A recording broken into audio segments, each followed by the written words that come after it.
اور اگر مومنوں کے دو گروہ آپس میں لڑ پڑیں تو ان کے درمیان صلح کرا دو. پھر اگر ان میں سے کوئی ایک فریق دوسرے پر زیادتی کرے تو زیادتی کرنے والے سے لڑو یہاں تک کہ وہ اللہ کے حکم کی طرف لوٹ آئے. پھر اگر وہ لوٹ آئے تو ان کے درمیان انصاف سے صلح کرا دو اور انصاف کیا کرو کیونکہ اللہ انصاف کرنے والوں کو پسند کرتا ہے. یہاں صلح کروانے کی بات کی گئی ہے.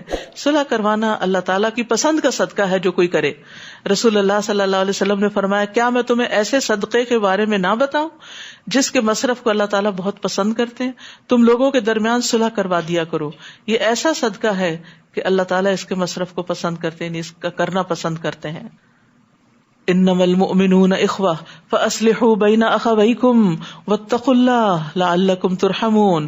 مومن تو سب آپس میں بھائی بھائی ہیں, لہٰذا اپنے بھائیوں کے درمیان صلح کرا دیا کرو, اللہ سے ڈرتے رہو تاکہ تم پر رحم کیا جائے.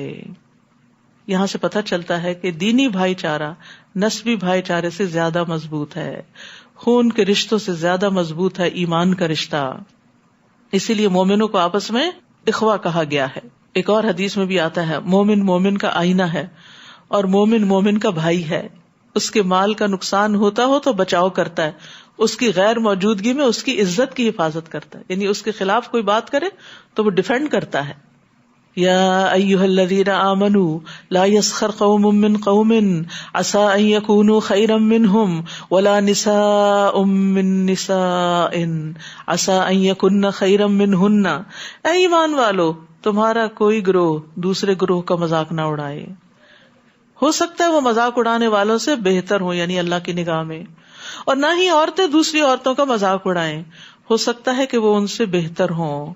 اور ایک دوسرے پر تانا زنی نہ کرو اور نہ ہی ایک دوسرے کے برے نام رکھو. ایمان لانے کے بعد فسق میں نام پیدا کرنا بہت بری بات ہے, اور جو ان باتوں سے باز نہ آئے وہی ظالم ہے. تو عام طور پر لوگ کیوں کسی کا مذاق اڑاتے ہیں؟ بعض اوقات انسیکیور ہوتے ہیں دوسروں سے, تو پہلے سے ہی اٹیک کر دیتے ہیں مذاق اڑا کے. پھر اسی طرح بعض اوقات لوگ زندگی میں خود ناکام ہوتے ہیں تو ان کو کسی کو کریٹیسائز یا ریڈیکیول کر کے فائدہ اٹھانا ہوتا ہے. اسی طرح لو سیلف اسٹیم ہوتی ہے کچھ لوگوں کی, جس کی وجہ سے وہ ایکسٹریملی جیلس ہوتے ہیں. تو جو بھی کوئی آگے بڑھ رہا ہو وہ ان کا مذاق اڑا کے ان کو لیٹ ڈاؤن کرنے کی کوشش کرتے ہیں. کچھ لوگوں کے اندر انفیریورٹی کمپلیکس ہوتا ہے جس کی وجہ سے وہ دوسروں کا مذاق اڑا کے اپنی احساس کمتری کو ذرا سیٹسفائی کرتے ہیں. تو یہاں ہمارے دین نے ہمیں اس سے منع کر دیا کہ کوئی بھی reason who, for any reason, کسی کا مذاق نہیں اڑایا جا سکتا. عمرو بن شرحبیل کہتے ہیں اگر میں کسی کو دیکھوں کہ وہ بکری کا دودھ پی رہا ہے اور میں اس پہ ہنسوں, بعض اوقات ایسا ہوتا ہے نا کوئی شخص ایسا کوئی کام کر رہا ہوتا ہے جو آپ کی نگاہ میں بہت وہ نہیں ہے, تو مجھے ڈر ہے کہ مجھ سے بھی وہ کام ہو جائے گا جو اس نے کیا ہے, تو پھر کوئی اور آپ پہ ہنسے گا. اسی طرح کسی کے گرنے پر بھی ہنسنے کی ممانعت ہے. بعض اوقات کوئی سلپ ہو جاتا ہے, کوئی گر پڑتا ہے, کوئی ٹوکر کھا جاتا ہے تو لوگ ہنسنا شروع کر دیتے ہیں, تو اس سے بھی منع کیا گیا.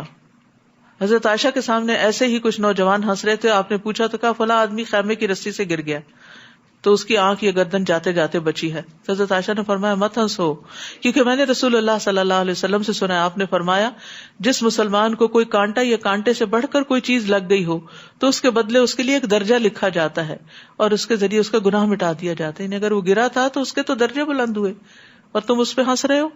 اور عموماً انسان دوسرے کو حقیر سمجھ کے اس پہ ہنستا ہے, تو نبی صلی اللہ علیہ وسلم نے فرمایا انسان کے بدترین ہونے کے لیے یہی کافی ہے کہ وہ اپنے مسلمان بھائی کو حقیر سمجھے. وَلَا تَلْمِزُوا أَنفُسَكُمْ, دوسروں کو تانا بھی نہیں دینا چاہیے. مومن بھائی کو تانا دینا دراصل خود کو تانا دینا ہے, کیونکہ سب مومن ایک جسم کی مانند ہیں. نبی صلی اللہ علیہ وسلم نے فرمایا مومن تانا دینے والا نہیں ہوتا. کسی کو بدلے کے طور پر بھی تانا نہیں دینا چاہیے, کیونکہ بعض اوقات کوئی آپ کو تانا دیتا نا تو آپ کہتے تم ہوگے, تم ایسے, اور تمہارے نعوذ باللہ ماں باپ اور فلاں فلاں ایسا, پھر اور ظلم میں آگے بڑھ جاتے ہیں. پھر اسی طرح دوسروں کے عیب تلاش نہیں کرنے چاہیے. نبی صلی اللہ علیہ وسلم نے فرمایا تم ایک دوسرے سے قطع تعلق ہی نہ کرو, نہ ایک دوسرے سے روگردانی کرو, اور نہ کسی کے عیب تلاش کرو, اور نہ ہی تم میں سے کوئی کسی کی بیع پر بیع کرے, اور اللہ کے بندو بھائی بھائی بن جاؤ. نبی صلی اللہ علیہ وسلم نے فرمایا سب سے بڑا سود یہ ہے کہ آدمی ناحق کسی مسلمان کی عزت سے کھیلے. پھر فرمایا اے ایمان والو بہت گمان کرنے سے پرہیز کرو, کیونکہ بعض گمان گناہ ہوتے ہیں. کسی کی عیب جوئی نہ کرو, اور نہ ہی تم میں سے کوئی کسی دوسرے کی غیبت کرے. کیا تم میں سے کوئی یہ پسند کرتا ہے کہ اپنے مردہ بھائی کا گوشت کھائے؟ تم تو خود اس کو ناپسند کرتے ہو. اور اللہ سے ڈرتے رہو، اللہ ہر وقت توبہ قبول کرنے والا اور رحم کرنے والا ہے. تو دوسرے کے بارے میں برے گمان سے بچنا چاہیے. بعض اوقات کوئی ہمیں نصیحت کرتا ہے نا تو ہم اس کے بارے میں برا گمان شروع کرتے تھے، یہ اس وجہ سے مجھے کہہ رہا ہوگا. تو یہ بھی بدگمانی ہے. آپ کو کیا پتا کہ کیوں کہہ رہا ہے؟ فرمایا بدگمانی سے بچو کیونکہ بدگمانی سب سے زیادہ جھوٹی بات ہے. عبداللہ کہتے ہیں جس کی چوری ہو جائے وہ بدگمانی کی وجہ سے چور سے زیادہ گناہگار ہو جاتا ہے. اس نے کی ہوگی، اس نے کی ہوگی، ہر ایک کو مورد الزام ٹھہرا رہا ہوتا ہے. تو اسی لیے ابو عالیہ کہتے ہیں ہمیں حکم دیا گیا کہ خادم کو مہر لگا کے چیز دیں، بند کر کے، پیک کر کے، سٹیپل کر کے، ناپ کر دیں، گن کر دیں. ان کی عادت اچھی ہو یا نہ، ہم میں سے کسی کو بدگمانی نہ ہو کہ اس نے بیچ میں سے کچھ چرا لیا. اسی طرح تجسس سے منع کیا گیا. نبی صلی اللہ علیہ وسلم نے فرمایا جو شخص دوسروں کی بات سننے کے لیے کان لگائے جو اس کو پسند نہیں یا اس سے بھاگتے ہیں کہ وہ ان کے سامنے بات نہیں کرنا چاہتے، تو ایسے شخص کے کانوں میں قیامت کے دن پگھلا ہوا سیسا ڈالا جائے گا. پھر اسی طرح کوئی کسی کی غیبت نہ کرے. غیبت کیا ہے؟ کسی کی پیٹھ پیچھے اس کی برائی کرنا. اور غیبت کرنا کیا ہے؟ کہ ایسی بات کرنا جس کو وہ ناپسند کرے، چاہے اس کے دین میں ہو، اس کے جسم میں ہو یا دنیا میں ہو، اس کے نفس میں، اس کی بناوٹ میں، اس کے اخلاق میں، اس کے مال میں، اس کی اولاد میں، اس کے والدین، اس کی بیوی، اس کے خادم میں، یا اس کے کپڑوں میں، یا اس کی مسکراہٹ میں، یا اس کے کسی گناہ میں، اس کے غصے میں یا خوشی میں. ان سب چیزوں کے بارے میں نیگیٹو بات کرنا کسی کے عدم موجودگی میں، یہ سب غیبت میں شمار ہو جاتا ہے. اب مثلا بعض اوقات ہم کہتے ہیں فلاں کے غصے سے تو اللہ کی پناہ، یہ بھی غیبت ہے. یعنی آپ اس کو ایک طرح سے پورٹرے کر رہے ہیں کہ بہت ہی برا انسان ہے. ہو سکتا ہے کہ کسی وقت اچھا بھی کرتا ہو، آپ کو کیا پتا اس کا کیا مقام ہے. پھر اسی طرح غیبت وہی ہے جو عیب کسی کے اندر ہے اسی کا ذکر کرنا، جو عیب ہے نہیں وہ تو پھر بہتان ہو گیا. بے جا تبصرے کرنا. رسول اللہ صلی اللہ علیہ وسلم کے پاس ایک آدمی کا ذکر کیا گیا، جب تک اسے کھلایا نہ جائے کھاتا نہیں، جب تک سوار نہ کرو سوار نہیں ہوتا. نبی صلی اللہ علیہ وسلم فرمایا تم لوگوں نے اس کی غیبت کی. صحابہ نے کہا اللہ کے رسول یہ باتیں تو وہی ہیں جو اس کے اندر ہیں. آپ نے فرمایا یہی تو غیبت ہے کہ تم اپنے بھائی کے اس عیب کا ذکر کرو جو اس کے اندر موجود ہے. اسی طرح کسی کی نقل اتارنا. ایک مرتبہ حضرت عائشہ نے نبی صلی اللہ علیہ وسلم کے سامنے کسی عورت کی نقل اتاری تو آپ صلی اللہ علیہ وسلم نے فرمایا کہ تم نے اس کی غیبت کی ہے، یعنی کسی کی آواز کی یا کسی سٹائل کی. پھر اسی طرح غیبت زبان سے بول کے بھی ہوتی ہے، لکھ کے بھی ہوتی ہے، آنکھ کے اشارے سے، ہاتھ کے اشارے سے، ایموٹیکونز سے بھی ہوتی ہے. ٹھیک ہے، یعنی آپ کسی کے جسم کے بارے میں تبصرہ کریں کہ وہ ایسا چندی آنکھوں والا ہے، فلاں تو نمازوں میں بڑی سستی کرتا ہے، فلاں ادب آداب سے خالی ہے، فلاں فاسق ہے، فلاں بد اخلاق ہے، فلاں میلے کچیلے کپڑے پہنتا ہے. تو اسی طرح غیبت نہ کرنی چاہیے نہ ہی سننی چاہیے. ابو قلابہ کہتے جب سے مجھے غیبت کا گناہ پتا چلا ہے میں نے کبھی کسی کی غیبت نہیں کی. میمون کسی کی غیبت کرنے نہیں دیتے تھے، کوئی ان کے پاس کرتا تو اٹھ کے چلے جاتے تھے. عمر بن خطاب کہتے ہیں لوگوں کے بارے میں باتیں کرنے سے بچو کیونکہ یہ ایک بیماری ہے. اللہ کا ذکر کرو کیونکہ اس میں شفا ہے.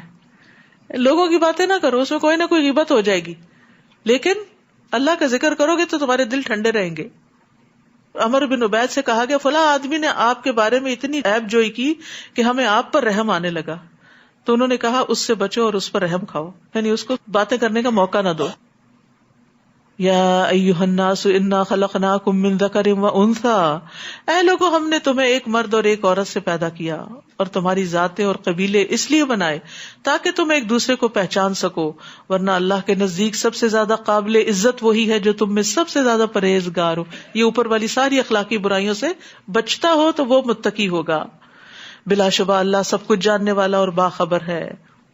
تو یہ ذات پات کے جو قصے ہیں نا اور قبیلوں اور کنبوں کی وجہ سے فخر جتانا یہ بھی ناپسندیدہ ہے.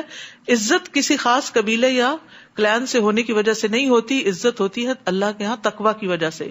بدویوں نے کہا ہم ایمان لے آئے. آپ ان سے کہیے تم ایمان نہیں لائے بلکہ یوں کہو کہ ہم مسلمان ہو گئے اور ابھی تک ایمان تو تمہارے دلوں میں داخل ہی نہیں ہوا، اور اگر تم اللہ اور اس کے رسول کی اطاعت کرو تو اللہ تمہارے اعمال سے کچھ بھی کمی نہیں کرے گا. اللہ یقیناً بخشنے والا اور رحم کرنے والا ہے. حقیقی مومن تو وہ لوگ ہیں جو اللہ اور اس کے رسول پر ایمان لائے، پھر شک میں نہیں پڑے اور اپنے مالوں اور جانوں سے اللہ کی راہ میں جہاد کیا. یہی سچے مسلمان ہیں. آپ ان بدویوں سے کہیے، کیا تم اللہ کو اپنی دینداری جتلاتے ہو، حالانکہ اللہ آسمانوں اور زمین کی ہر چیز کو جانتا ہے اور وہ ہر چیز کو خوب جاننے والا ہے.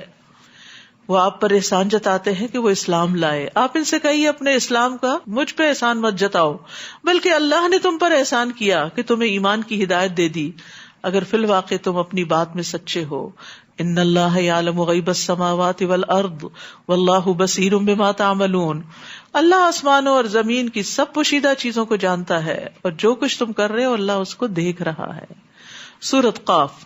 نبی صلی اللہ علیہ وسلم اس کو فجر کی نماز میں پڑھا کرتے تھے، جمعے کے خطبے میں اس کی قرات کرتے تھے، عید کی نماز میں اس کی قرات کرتے تھے. اس سے آپ اس سورت کی اہمیت کا اندازہ لگا سکتے ہیں. قاف والقرآن المجید. قاف، قسم ہے اس قرآن کی جو بڑی شان والا ہے. بلکہ یہ لوگ اس بات پر تعجب کرتے ہیں کہ انہی میں سے ایک ڈرانے والا ان کے پاس آیا. چنانچہ کافروں نے کہا یہ تو بڑی عجیب بات ہے، کیا جب ہم مر جائیں گے اور مٹی بن جائیں گے تو پھر دوبارہ اٹھائے جائیں گے؟ یہ واپسی تو عقل سے بعید ہے. ہم جانتے ہیں کہ زمین ان کے مردہ اجسام میں کیا کچھ کمی کرتی ہے، اور ہمارے پاس ایک کتاب ہے جس میں سب کچھ محفوظ ہے. بلکہ جب حق ان کے پاس آیا تو انہوں نے اسے جھٹلا دیا. چنانچہ یہ لوگ ایک الجھی ہوئی بات میں پڑ گئے. یعنی جب انسان حق کو چھوڑ دیتا ہے تو کنفیوژن کا شکار ہوتا ہے اور اس کا دین اس پہ خلط ملط ہو جاتا ہے، اس کے معاملات کنفیوز ہو جاتے ہیں. اس لیے ایمان بڑا ضروری، اعتماد بڑا ضروری ہے کہ اللہ اور اس کے رسول نے جو فرمایا سچ فرمایا ہے. اب مجھے اس کو سمجھنے کی کوشش کرنا، نہ کہ ان کے اوپر کوئی الزام دھرنا ہے. کیا انہوں نے اپنے اوپر آسمان کی طرف نہیں دیکھا کہ ہم نے کس طرح سے اسے بنایا اور آراستہ کیا اور اس میں کوئی شگاف بھی نہیں، اور زمین کو ہم نے پھیلا دیا اور اس میں مضبوط پہاڑ رکھ دیے اور اس میں ہر طرح کی پربہار چیزیں اگائیں. ان چیزوں میں ہر رجوع کرنے والے بندے کے لیے بصیرت اور سبق حاصل کرنے کا سامان ہے. اور ہم نے آسمان سے برکت والا پانی نازل کیا جس سے ہم نے باغ اگائے اور اناج بھی جو کاٹا جاتا ہے. تو اس لیے کبھی چند قطرے اوپر پڑ جائیں بارش کے تو پریشان نہ ہوا کرے، خوش ہوا کرے، اللہ یہ کہ بہت ٹھنڈ ہو، کیونکہ اللہ نے اس پانی کو بابرکت کہا نا، تو یہ بیماریوں کا علاج بھی ہو سکتا ہے. اور کھجور کے بلند و بالا درخت بھی جن پہ تہ بتہ خوشے لگتے ہیں، یہ بندوں کے لیے رزق ہے. اور اس پانی سے ہم ایک مردہ زمین زندہ کر دیتے، تو جن کے دل مردہ ہو چکے ہوں وہ اس سے دلوں کی زندگی کا سامان کریں. تمہارا زمین سے دوبارہ نکلنا بھی اسی طرح ہوگا. ان لوگوں سے پہلے قوم نوح، کنویں والے اور سمود نے جھٹلایا، اور عاد اور فرعون اور قوم لوط نے بھی، اور درختوں کے جھنڈ والوں اور تبا کی قوم نے بھی، ہر ایک نے رسولوں کو جھٹلایا، تو ان پر میرا وعدہ عذاب پورا ہو کر رہا. افعینا بالخلق الاول بل ہم فی لبس من خلق جدید. کیا ہم پہلی بار پیدا کرنے سے تھک گئے ہیں؟ بلکہ اصل بات یہ ہے کہ یہ لوگ اثر نو پیدائش کے متعلق شک میں پڑے ہوئے ہیں. وَلَقَدْ خَلَقْنَا الْإِنسَانَ وَنَعْلَمُ مَا تُوَسْوِسُ بِهِ نَفْسُهُ وَنَحْنُ أَقْرَبُ إِلَيْهِ مِنْ حَبْلِ الْوَرِيدِ. ہم نے انسان کو پیدا کیا اور جو کچھ اس کے دل میں وسوسہ گزرتا ہے ہم تو اسے بھی جانتے ہیں. اللہ اکبر. دلوں میں جو خیال آتا ہے سب اللہ کو پتہ چل جاتا ہے، اور اس کے گلے کی رگ سے بھی زیادہ اس کے قریب ہے، شہ رگ سے بھی زیادہ قریب ہے. یعنی کوئی ہمیں اس طرح نہیں جانتا جس طرح اللہ جانتا ہے. اس لیے باتیں کر کر کے لوگوں کو اپنے بارے میں تسلی دلانے سے کوئی فائدہ نہیں. اللہ کے سامنے سچا ہونے کی ضرورت ہے. اللہ تعالیٰ ظاہر اور باطن میں ہماری نگرانی کر رہا ہے، اسی لیے ہمیں ظاہر اور باطن دونوں میں اللہ کا تقوی اختیار کرنا چاہیے، اور فرشتوں کی نگرانی کو بھی ملحوظ خاطر رکھنا چاہیے. جب دو فرشتے ضبط تحریر میں لانے والے اس کے دائیں اور بائیں بیٹھے سب کچھ ریکارڈ کرتے جاتے ہیں. ما یلفظ من قول الا لدیہ رقیب عتید. وہ کوئی بات منہ سے نہیں نکالتا مگر اس کے پاس ایک تیار نگران موجود ہوتا ہے. ہر بات لکھی جاتی ہے، ہر بات لکھی جاتی ہے. وجاءت سکرۃ الموت بالحق ذلک ما کنت منہ تحید. اور یہ حقیقت کھولنے کے لیے موت کی بے ہوشی آ پہنچی. یہی وہ بات ہے جسے تو اے انسان گریز کرتا رہا. انسان موت کے بارے میں سوچنا نہیں چاہتا، اور موت سے کوئی بچنے والا نہیں. ہم جتنا مرضی اس سے بھاگ لیں. قل ان الموت الذی تفرون منہ فانہ ملاقیکم. جس موت سے تم بھاگتے ہو وہ یقیناً تم سے ملنے والی ہے. لیکن یاد رکھیے موت کی اپنی تکلیفیں بھی ہیں، اس لیے خاص دعا کرنی چاہیے کہ اللہ تعالیٰ ہمیں ان سے محفوظ رکھے. وَنُفِخَ فِي الصُّورِ ذَلِكَ يَوْمُ الْوَعِيدِ، پھر جب سور پھونکا جائے گا تو اس سے کہا جائے گا یہی عذاب کے وعدے کا دن ہے. اس دن ہر شخص اس حال میں آئے گا کہ اس کے ساتھ ایک ہانکنے والا اور ایک گواہی دینے والا فرشتہ ہوگا. بلا شبہ تو اس دن سے غافل رہا، سو آج ہم نے تیری آنکھوں سے پردہ اٹھا دیا ہے اور آج تیری نگاہ خوب تیز ہے. اور اس کا ساتھی فرشتہ کہے گا یہ اس کا نامہ اعمال میرے پاس تیار موجود ہے. سائق اور شہید دونوں فرشتوں کو حکم ہوگا کہ ہر سرکش کافر کو جہنم میں پھینک دو جو مال میں بخل کرنے والا، حد سے بڑھنے والا اور شک میں پڑا ہوا تھا، جس نے اللہ کے علاوہ کوئی اور الہ بھی بنا رکھا تھا، لہٰذا اسے سخت عذاب میں پھینک دو. اب آپ دیکھیے، شرک اور شک کے علاوہ حد سے بڑھنا اور مال میں بخل کرنا، یہ سب چیزیں جہنم میں لے جانے والی ہیں. اللہ ہمیں ان سے بچائے. اور اس کا ساتھی عرض کرے گا ہمارے رب، میں نے اسے سرکش نہیں بنایا تھا بلکہ یہ خود دور تک گمراہی میں پڑا ہوا تھا. اللہ تعالیٰ فرمائے گا میرے ہاں جھگڑا مت کرو، میں تمہیں پہلے ہی اس وعید کی خبر دے چکا تھا. میرے ہاں بات بدلی نہیں جا سکتی اور میں اپنے بندوں کے لیے ظالم بھی نہیں. یوم نقول لجہنم هل امتلأت وتقول هل من مزید، اس دن ہم جہنم سے پوچھیں گے کیا تو بھر گئی؟ وہ کہے گی کیا کچھ اور بھی ہے. استغفر اللہ، استغفر اللہ. یعنی اس کثرت سے لوگوں کو اس میں پھینکا جائے گا. اللہ ہمیں اس سے بچا لے. اور جنت کو پرہیزگاروں کے قریب کر دیا جائے گا، وہ کچھ دور نہ ہوگی. کہا جائے گا یہ ہے جس کا تم سے وعدہ کیا جاتا تھا، ہر رجوع کرنے والے اور حفاظت کرنے والے کے لیے ہے. اواب حفیظ. اواب کہتے ہیں اس شخص کو جو نافرمانیاں چھوڑ کے اللہ کی طرف رجوع کر لے، جو گناہ میں پڑ جاتا ہے لیکن پھر وہ واپس آ جاتا ہے. رجع کا مطلب ہوتا ہے لوٹ آنا. اور اواب ابن عباس کہتے ہیں وہ ہے جو تسبیح پڑھتا ہے. یہ اللہ کے اس قول سے لیا گیا ہے یا جبال اوبی معہ والطیر، اے پہاڑوں اس کے ساتھ تسبیح کو دہراؤ اور پرندے بھی. اسی طرح کہا گیا کہ اواب وہ ہے جو تنہائیوں میں اللہ تعالیٰ کا ذکر کرنے والا، اکیلے میں اللہ کو یاد کرے اور پھر اپنے گناہوں کو یاد کر کے اللہ سے توبہ استغفار کرے. عبید کہتے ہیں اواب وہ بندہ ہے جو جب کسی مجلس میں بیٹھتا ہے تو اس میں اللہ سے استغفار کرتا رہتا ہے. اسی طرح اواب وہ ہے جو مجلس سے اٹھتے ہوئے کہتا ہے سبحان اللہ و بحمدہ اللہم انی استغفرک مما اصبت فی مجلسی ھذا. یہ وہ خاتمہ مجلس کی دعا ہے جو پاک ہے اللہ اپنی حمد کے ساتھ، ہے اللہ میں تجھ سے اپنے ان گناہوں کی معافی مانگتا ہوں جو میں نے اپنی اس مجلس میں کیے. اور اواب سے اوابین کی نماز بھی ہے. رسول اللہ صلی اللہ علیہ وسلم نے فرمایا اواب کے سوا کوئی چاشت کی نماز کی حفاظت نہیں کرتا، اور یہ اوابین کی نماز ہے. یعنی 4 رکعت سورج نکلنے کے 15 منٹ بعد سے لے کر سورج ڈلنے کے 15 منٹ پہلے تک اگر آپ نماز پڑھتے ہیں، اول میں پڑھے تو اشراق کہلاتی ہے، دھوپ نکلنے پر تیز ہونے پہ پڑھے تو چاشت کہلاتی ہے. صلاۃ الضحیٰ بھی اس کو کہتے ہیں. تو جو اوابین ہوتے ہیں وہ اس نماز صلاۃ الاوابین کی ہی حفاظت کرتے ہیں. من خشی الرحمن بالغیب وجاء بقلب منیب، جو رحمان سے بن دیکھے ڈرتا رہا اور رجوع کرنے والا دل لے کر حاضر ہوا، ان سے کہا جائے گا ادخلوها بسلام ذالک یوم الخلود، اس میں سلامتی کے ساتھ داخل ہو جاؤ، یہی ہمیشہ رہنے کا دن ہے، ہمیشہ کا گھر ہے، ہمیشہ کی زندگی ہے. لہم ما یشاءون فیہا ولدینا مزید، وہاں جو کچھ وہ چاہیں گے انہیں ملے گا اور ہمارے پاس اس سے بھی زیادہ ان کے لیے موجود ہے، وہ اللہ کا دیدار. اور ہم ان سے پہلے کتنی ہی قومیں ہلاک کر چکے ہیں جو ان سے زیادہ طاقتور تھی. جب عذاب آیا تو انہوں نے ملک کا کونا کونا چھان مارا کہ انہیں کہیں پناہ کی جگہ مل سکے، لیکن کہیں نہ ملی. اس میں ہر اس شخص کے لیے عبرت ہے جو دل رکھتا ہو یا حاضر دل کے ساتھ متوجہ ہو کر بات سنے. کیا بات کہ جب اللہ کا عذاب آتا ہے تو کوئی بچا نہیں سکتا، کہیں انسان پناہ نہیں لے سکتا. اور ایک اور بات یہ پتہ چلتی کہ نصیحت اس کو فائدہ دیتی ہے جو دل لگا کے بات سنتا ہے، جو کان لگا کے بات سنتا ہے اور جو حاضر دماغ ہوتا ہے. لمن کان لہ قلب او القى السمع وهو شہید. ہم نے آسمان و زمین اور جو کچھ ان کے درمیان ہے سب چیزوں کو 6 دن میں پیدا کیا اور ہمیں تھکاوٹ محسوس تک نہ ہوئی. فاصبر علی ما یقولون وسبح بحمد ربک قبل طلوع الشمس وقبل الغروب. پس اے نبی صلی اللہ علیہ وسلم جو کچھ یہ کہہ رہے ہیں اس پر صبر کیجیے اور اپنے رب کی حمد کے ساتھ سورج طلوع ہونے سے پہلے اور سورج غروب ہونے سے پہلے تسبیح کیجیے. یہ قرآن کا حکم بھی ہے، نبی صلی اللہ علیہ وسلم نے بھی اس کی تاکید کی ہے. اور یہ 2 اوقات تسبیح کے ہیں. جو ان میں تسبیح کر لیتا ہے وہ اس دن سب سے زیادہ افضل اعمال لے کر آتا ہے، الا یہ کہ کسی اور نے بھی اس جیسی تسبیح کی ہو. تو تسبیحات کی فضیلت آپ کو بار بار بتائی جاتی رہی ہے. اللہ کے محبوب ترین کلمے ہیں. ایک بار تسبیح پڑھنے سے زمین آسمان بھر جاتا ہے اور نیکیاں ملتی ہیں. دن میں 100 مرتبہ سبحان اللہ کہنے سے 1000 نیکیاں ملتی ہیں، 1000 گناہ مٹتے ہیں. پھر اسی طرح جس نے سورج طلوع ہونے اور غروب ہونے سے پہلے سبحان اللہ 100 بار کہا تو یہ 100 اونٹوں سے بہتر ہے اس کے لیے.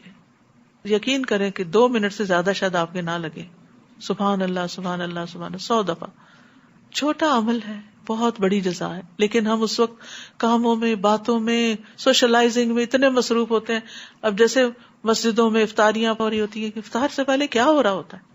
وہ ذکر اور تسبیح کا وقت ہے. ٹھیک ہے کچھ لوگ سرو کرنے کے لیے ارینجمنٹس کر رہے ہوتے ہیں، تھوڑا سا ارینجمنٹس کو اور پہلے کر لیں. آخری چند گھڑیاں جو ہیں وہ ٹوٹلی سب مل کے بیٹھ کے سکینت کے ساتھ اللہ کے ذکر میں گزاریں، کیونکہ یہ کمائی کے دن ہے. یعنی اگر 10 منٹ پہلے کام شروع کر لیں گے تو 10 منٹ پہلے فارغ بھی تو ہو جائیں گے نا. تو 10 منٹ ہی دے دیں اور اس وقت اللہ کا ذکر اور تسبیح اور دعائیں کریں. وَمِنَ اللَّيْلِ فَسَبِّحْهُ وَأَدْبَارَ السُّجُودِ، اور رات کو اور سجدے کے بعد بھی اس کی تسبیح کیجیے، یعنی نماز کے بعد بھی تسبیح کیجیے. یہ جو نماز کے بعد کی تسبیح کا فائدہ ہے بہت زبردست. یہ طریق الی الجنہ کے کارڈ میں دیا گیا ہے کہ جنت میں لے جانے والے اعمال میں سے ایک ہے کہ 33 دفعہ سبحان اللہ اور 33 دفعہ الحمدللہ، 34 دفعہ اللہ اکبر کہہ کے لا الہ الا اللہ وحدہ لا شریک لہ پڑھے تو یعنی کتنا زیادہ اجر و ثواب کا باعث ہے. پوری حدیث لکھی ہوئی وہاں سے دیکھ لیجیے. یوم یسمعون الصیحۃ بالحق ذلک یوم الخروج. اور توجہ سے سنیے، جس دن پکارنے والا قریب سے ہی پکارے گا وہ سب لوگ اس زوردار آواز کو ٹھیک ٹھیک سن لیں گے.